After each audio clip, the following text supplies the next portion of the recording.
Out of that 1.5 million people,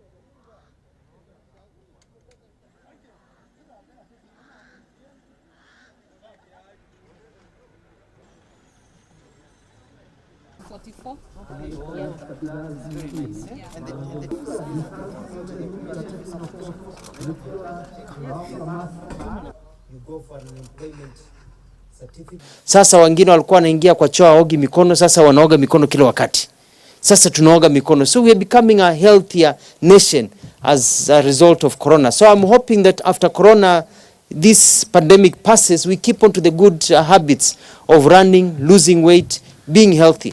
Nawashukuru hawa ambao wamekuja kutupatia msaada wa kusaidia watu wetu ambao wako kazini, na naomba wengine wengi, tafadhali njooni muendelee kutusaidia.